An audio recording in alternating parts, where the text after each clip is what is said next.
All pop culture references mentioned during this podcast are analyzed and scored by artificial intelligence. Jeff and Chris have learned not to argue with AI's decisions and strongly suggest you shut your mouth as well.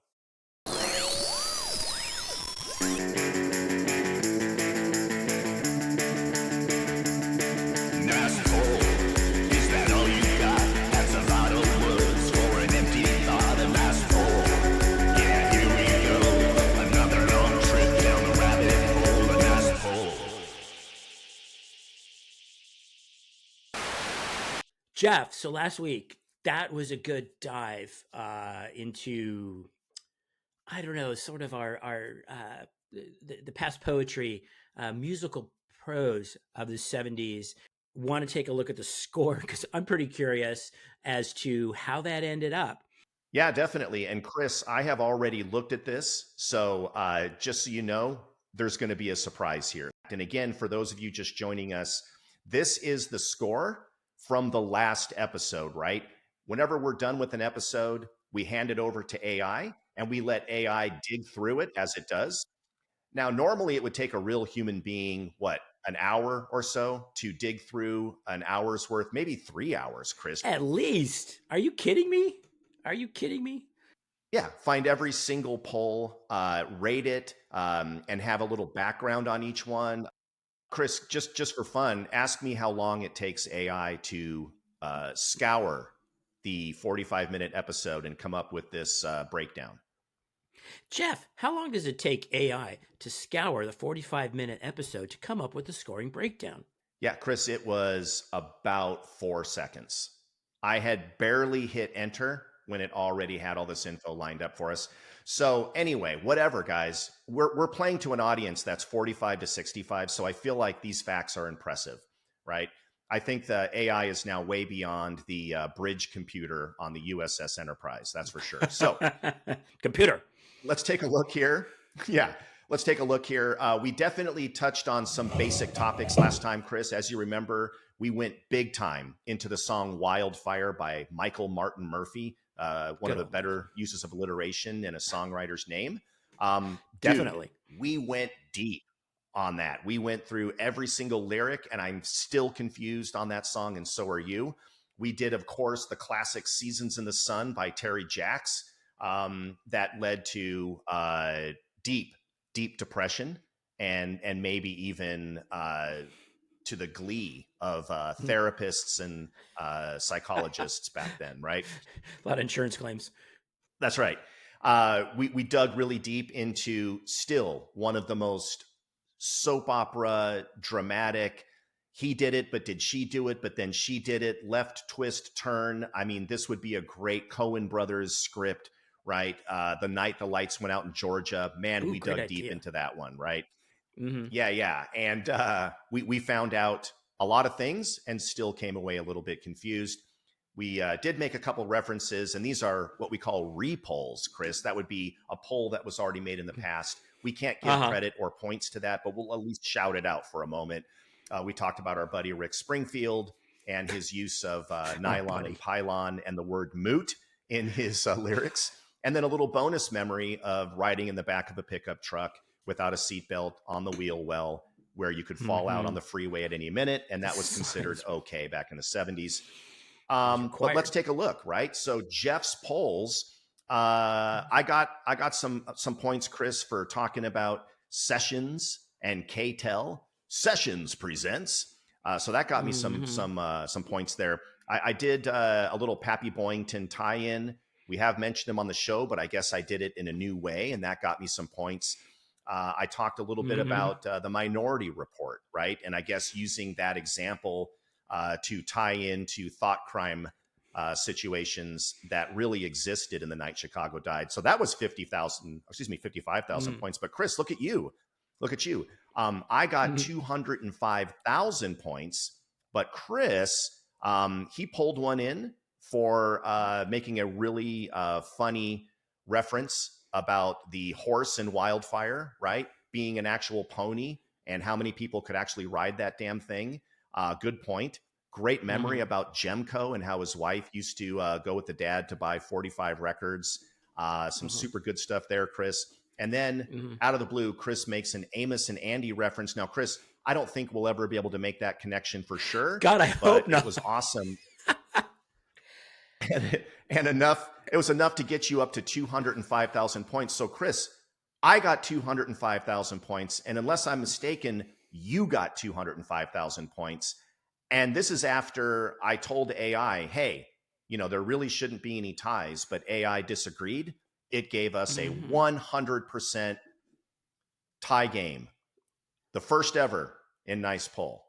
What do you think about that? Well, first of all, what? Second of all, okay, this isn't soccer. We're not big on the ties. Maybe next time AI needs to go into extra innings or something, overtime. But amazing. I think, especially when you look at the fact that this is a pretty big score, for the amount of polls. There wasn't like there were a ton of polls, but they were all, I guess, weighted pretty heavily. But no, to come up with 205,000 exactly.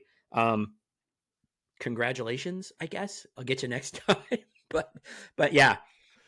Well, amazing. I will say, Chris, if the next time around it's also a tie, then I'll know that something is broken. But maybe we really did just experience the equivalent of winning the lottery there. So right. Let's just take it as a tie. Equally obscure references, so good for us. All right, what the heck? So, Chris, what do we have on the plate for today? Well, first off, like I said, we had, I think last week was just kind of fun and goofy and kind of flowed, and we got some pretty good responses because we actually had a text message from a good friend of ours thinking, oh my God, they're going to talk about wildfire for the entire episode, and we didn't. But we got pretty close. We came close. But again, we came really close. And we could have gone that way. Maybe under the older format when we went a little bit longer would have happened. But that how could we exclude Terry Jacks? So we could, but we also got a response that we weren't really expecting. So bit of a surprise. And and I think to our audience should be a familiar, maybe not as quite a familiar face, but definitely familiar name and voice. And let's see what they had to say at their own contributions to last week's episode. Hey, Jeff. Hey, Chris. And everyone listening to Nice Pool Podcast. Here's a question that I will ask and also answer.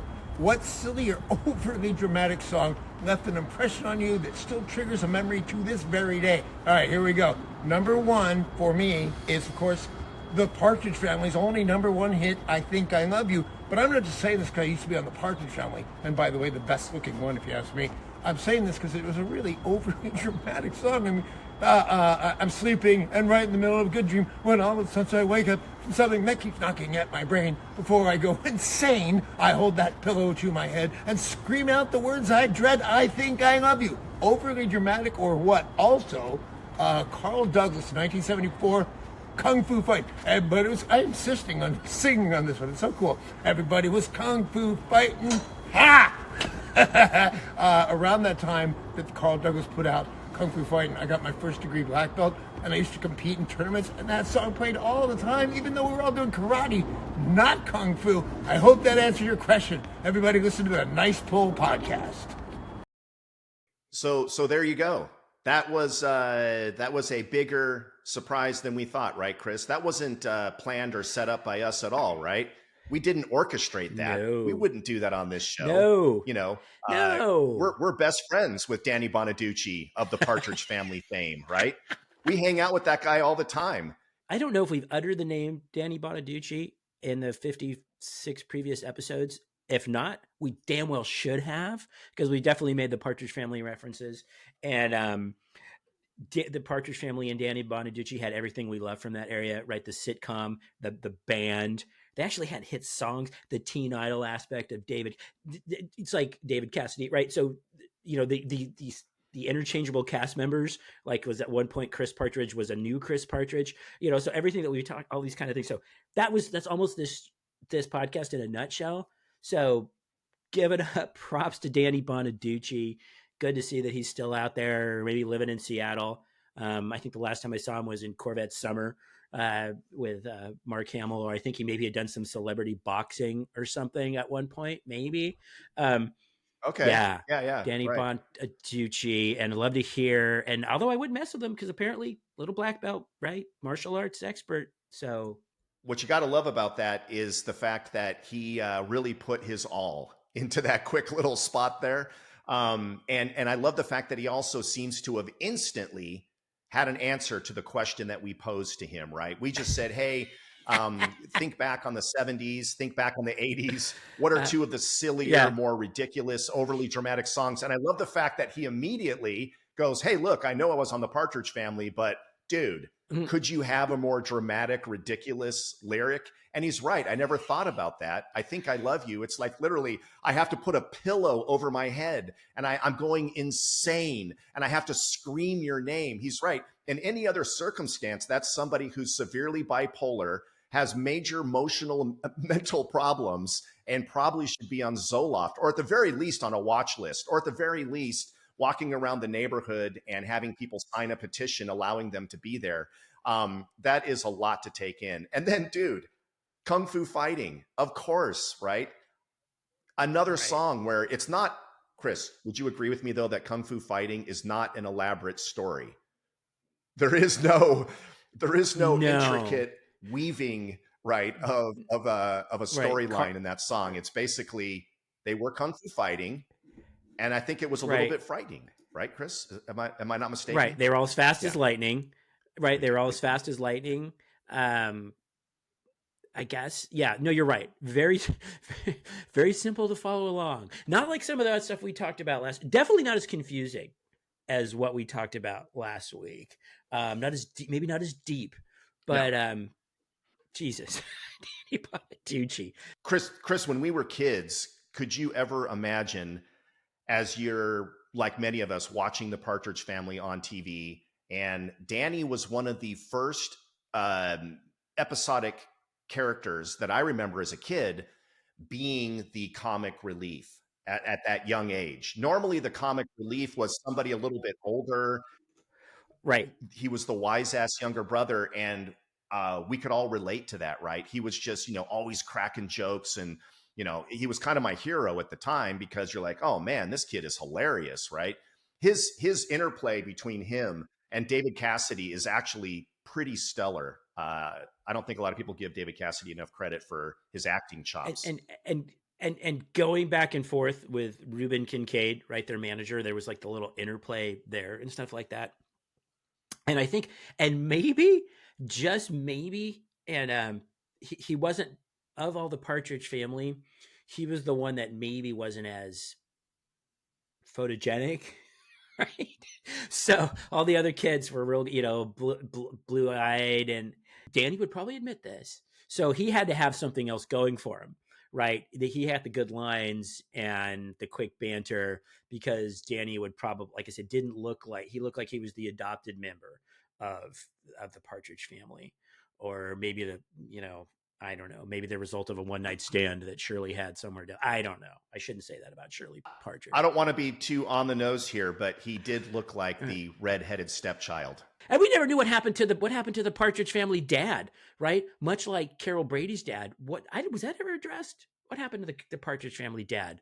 Where'd they get that bus? Who No, painted the bus? we've been over this. Right. We don't know. Right. Well, no. Right. There's an episode. I think Right. it's the very first pilot episode where they all paint the bus together. So Is they there? painted Okay. it. The Well, that's a family nice painted point. it. Yeah. But of course, Chris, in the montage, it's awesome because that thing is perfectly painted with perfect straight Oh lines, God, and yeah. it's actually based on an artist at the time. But in the montage, you see the kids like, "Ah," and they're just like slapping paint on it, and then the paint's getting on everybody, and they spill the Right. bucket, and then Right. everybody's in the paint, and then cut to the final product, and it's this perfectly painted, beautifully done. There's no paint on the windows, no paint on the tires.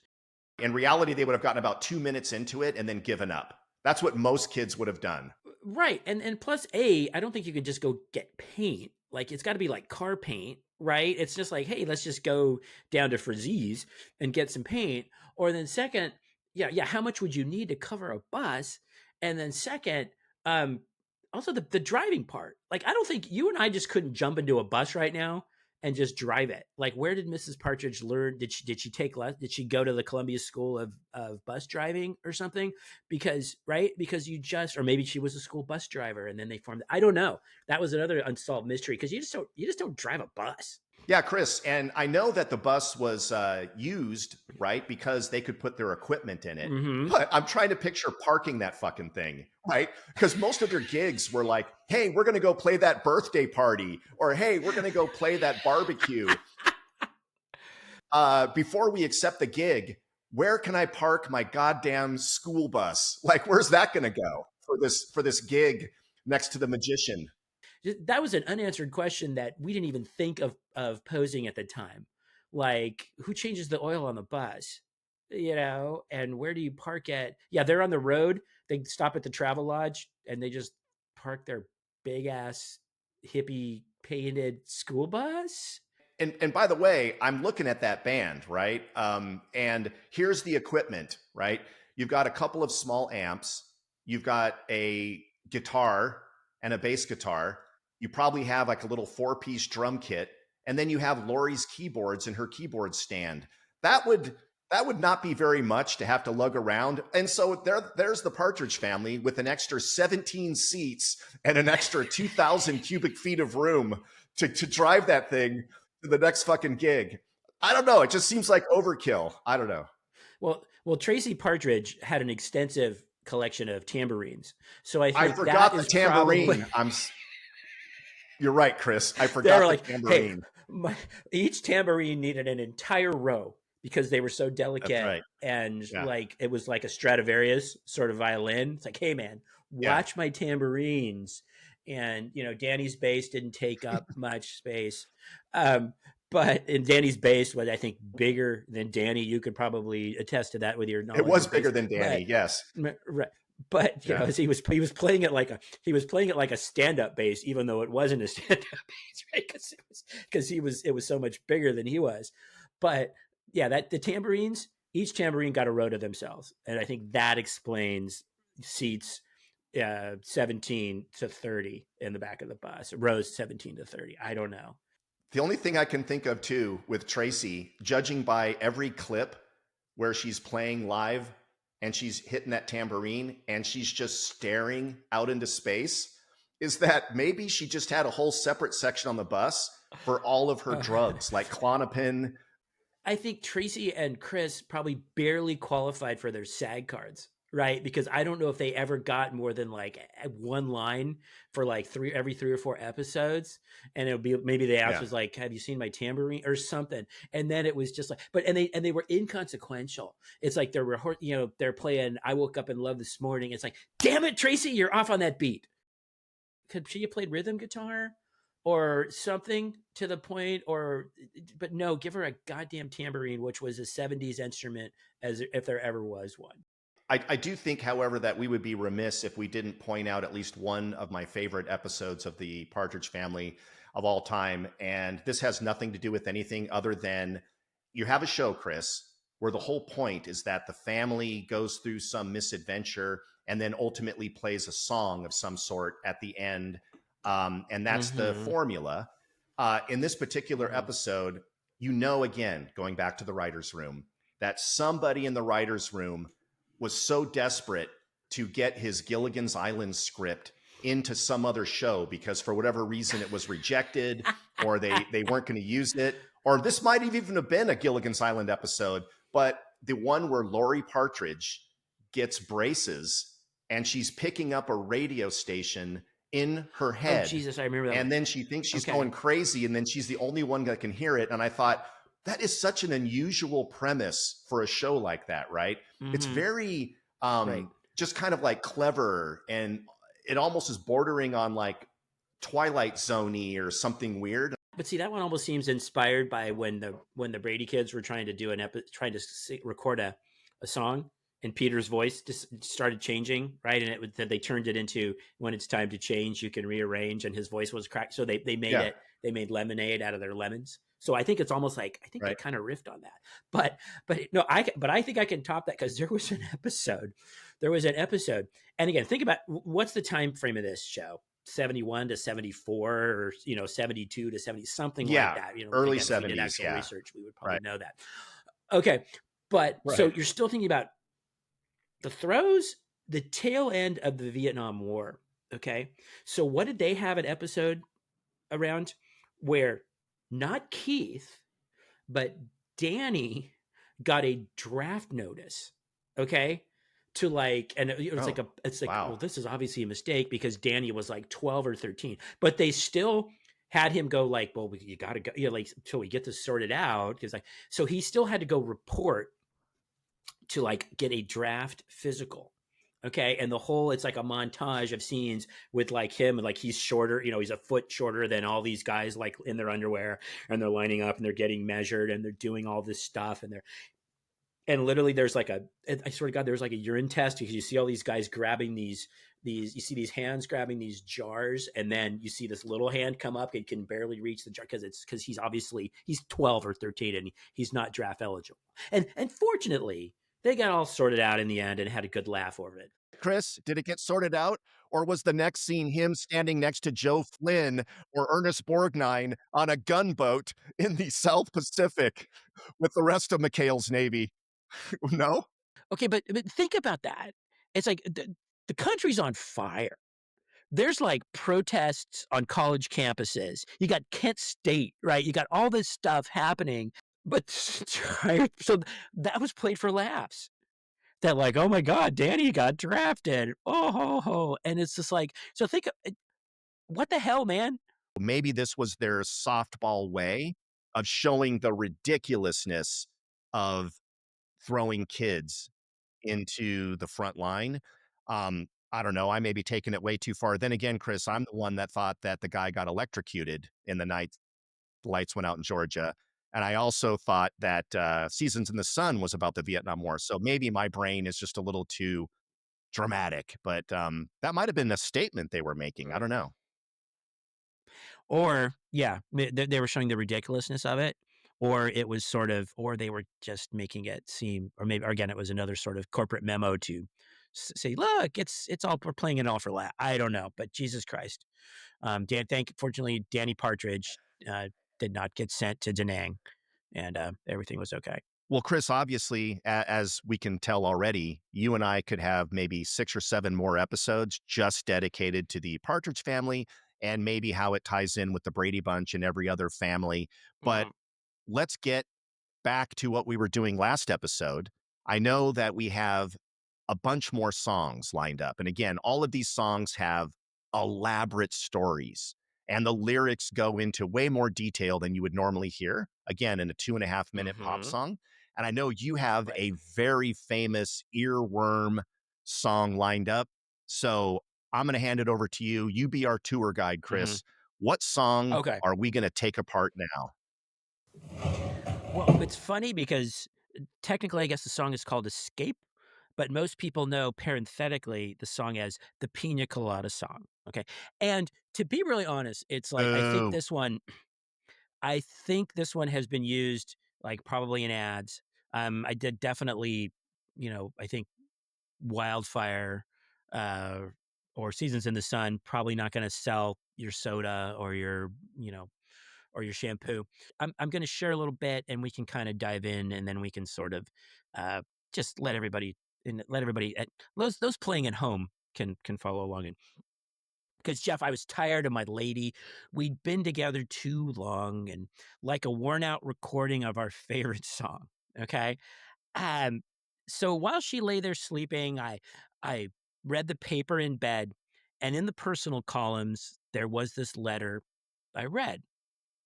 If you like pina coladas and getting caught in the rain, if you're not into yoga, if you have half a brain, if you like making love at midnight in the dunes on the Cape, then I'm the love that you're looked for. Write to me and escape.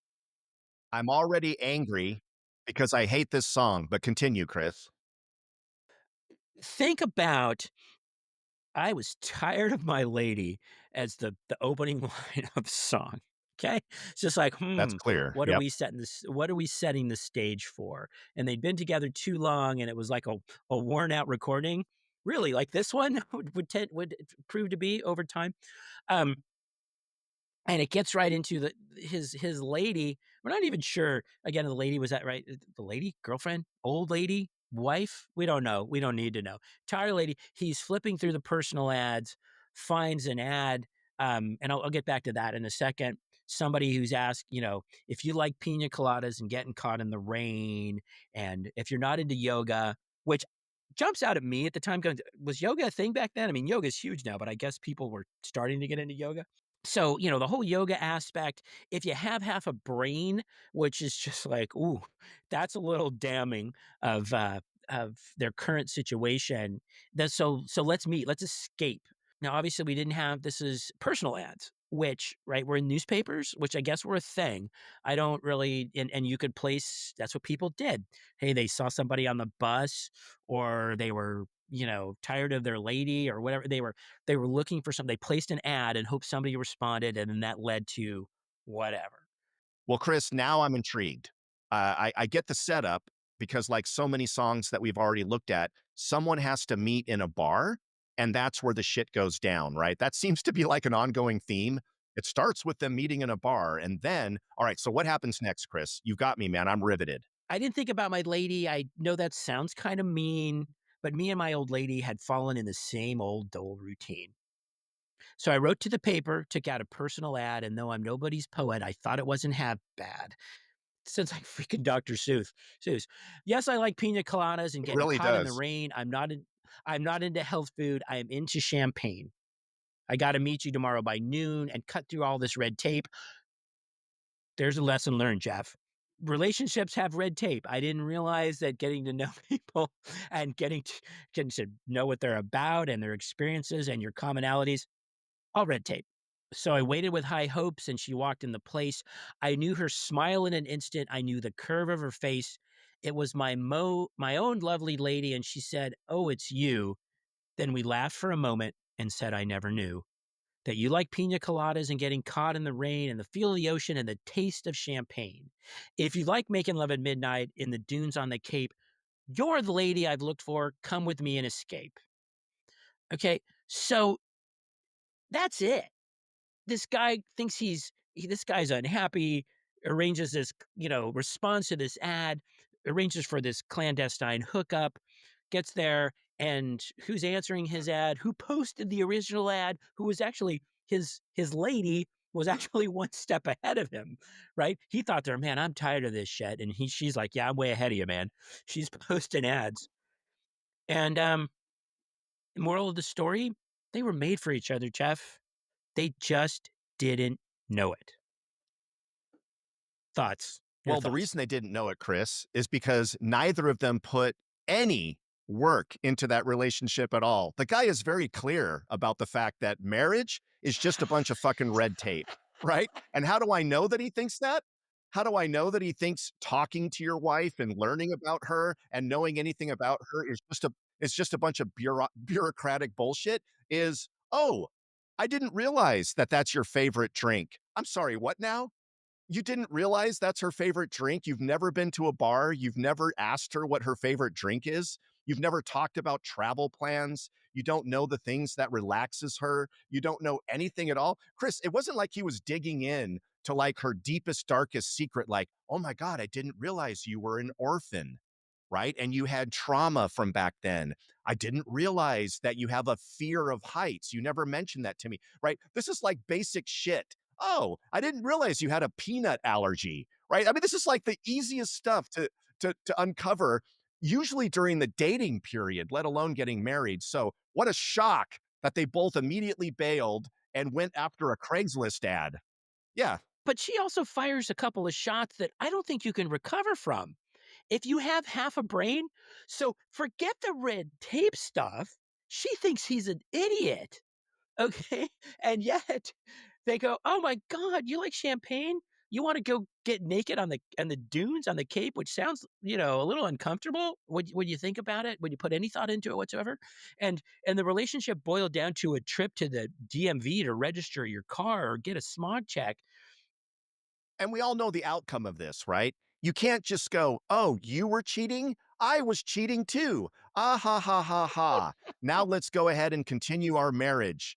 right? Where we now know barely anything additional about each other, right? Is their whole marriage going to be saved over a drink? Now that I know you like pina coladas, we're going to have a good relationship where it's equal share and we're both going to invest time in it. No. Who the fuck says, oh, I was also cheating? Ha ha ha ha ha.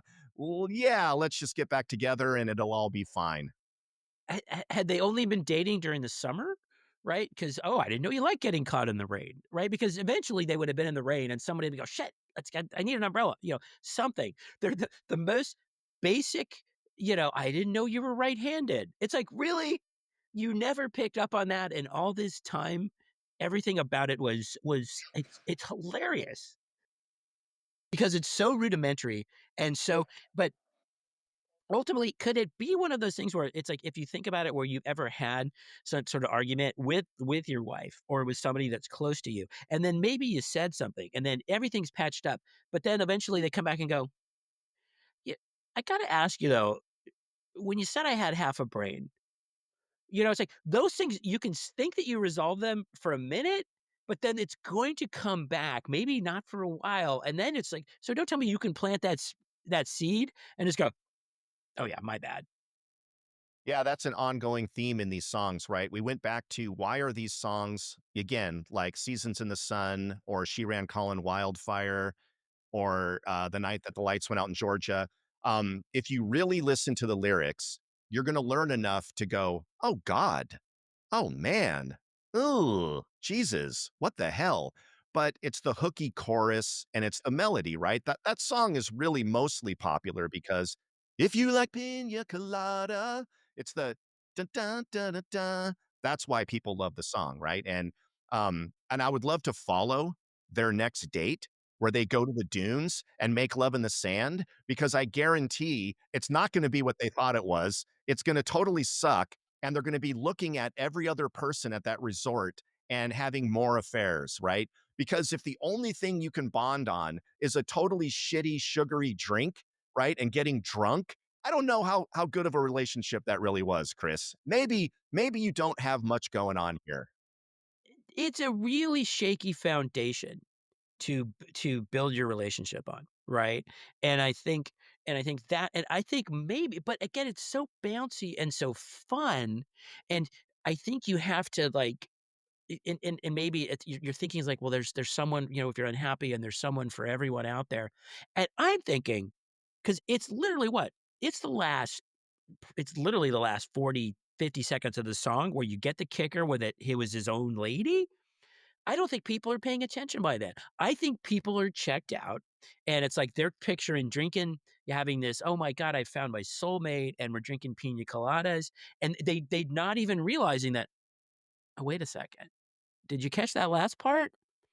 Did you catch that last part of okay, there's a kicker there. There's the twist ending, right? There's Bruce Willis was dead all along, kind of throwing that into that sense, Soylent Green is made of people. There's that something that comes out to the point of, oh shit, I didn't see that coming. And so I swear to God, people don't know what that song's about. Or most people at the time did not know what that song's about. And I think, yes, I do have a take on what the real song is. Are you ready? Here you go. This is just my 2 cents, hit me. guys. I'm And ready. I don't think I'm being crazy or overly dramatic. The reason it's called The Escape is because he's actually in prison this entire time. All right. Now, hear me out.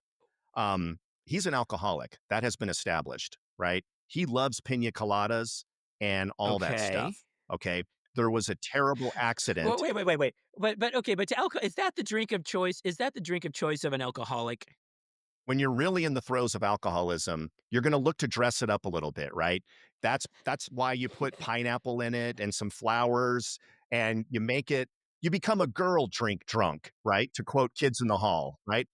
All right, so we've established in my mind that this guy loves to party. He's got a very Jimmy Buffett vibe to him, right? So he is now in Oh, jail, right? oh, And not just any jail, he's in prison. But why prison? Because this is a habitual habit. He's mhm, done this before, right? He and does he like bureaucracy? Does he like red tape? No. He likes everything to be simple, right? This guy is actually, Chris, a mhm. habitual offender. And so when at the end of his life, he sees a woman approaching, coming in from the outside, and he goes, I recognize her. What it is, right? It's the wife, but she's on the other side of the glass as they're doing lethal injection. And he's having this fantasy as he gets the Holy death wait. penalty for killing a bunch of people in the DUI, right? That Oh he's Jesus. reuniting with the wife, but she's actually staring him down with her arms folded. And in his mind, it's like, she's here again. Now we can go do all the things I love to do before I killed all those people. Anyway, Chris, it's a shot in the dark, but I think that's what the song is really about. That's pitch black. That's pitch black. But I'll go with it. I think, maybe it's just about a rut. Maybe it's not right. Maybe even it's not. Maybe again, these people are kind of meant for each other because even if it was about like deception and lying and adultery, they're really bad at it, right? They put personal ads. I think that's another thing too. It's like, is that how? I don't know. I I've never had those kind of relationship issues. I've never placed a personal ad. So maybe that was the norm. It does seem like a bad idea to announce your affair. What right? This is what I'm looking for. That was the whole plot of Sea of Love, where it was this guy, they were solving these murders by somebody who was placing personal ads. So does anything good come from a personal ad? And probably this is the most benign thing that can happen. You can end up getting shot like in Sea of Love. Spoiler alert. Now I'm not going to watch that movie. Oh, okay. We'll just cut this part out. And just use that little Men in Black thing and forget what we talked about. Of Sea of Love. So anyway, all right. So that's my diatribe. Those are my thoughts on I almost said Sea of Love. That's my thoughts on Escape. Parentheses, the Piña Colada Song, close parentheses. And that's what it means to me. Obviously, we know what it means to you. Yours is a little more extreme. Well, Chris, you nailed it. I do not like that song. It is not a mystery. I have never liked that song. It is not good for me. So we talked last episode about songs like, again, it could be what's the song where the guy is talking about his son growing up and he never spent time with the son, but now the son is doing the same thing and he's not spending time with him. And Little Boy Blue and the Man in the Moon. Cats in the Cradle. Cats in the Cradle. Yeah. And by the way, I wasn't setting you up for that. I literally just had an Alzheimer's moment. Sorry, Cats in the Cradle. But all those songs are the kind of songs where, again, you're going to hear it on the radio back then or even today. And you're either going to go, oh, turn it up. This is amazing. I love this song. Or you're going to go, holy shit. And you cannot turn the radio off quick enough. That's this song, I think, in my mind, right? I'm the guy that will jump over the back seat to turn it off. I don't know, Chris, who are you? Can you listen to this song all the way through one more time? Is that even possible? Will I? Would I? I don't have to. So no, I don't think so. I could if there were money involved. I don't think I would hurl. I don't think I would jump across the seat or hit the, hit forward. If it pops up on the playlist, I don't know if I would scoot. Yeah, I probably would. You're right. I think I've probably heard it. Jeff, I've heard enough. Well, cool. So again, this was a first for both of us. So cool again. Huge shout out to little Danny Partridge for jumping on and sharing some memories with us and doing a shout out for a nice poll that was so cool. I didn't even realize I had that much love for the Partridge Family until we just started riffing on it. And Chris, I want to give you a huge shout out for that song because as much as I hate that song, it fit perfectly into the theme, which is songs you love to hate or songs that you hate to love, whichever. And man, you walked us through it beautifully. So thank you for that. Any final thoughts, Chris, before we head out? There's not much else to say, Jeff, except until next time. Until next time, Chris.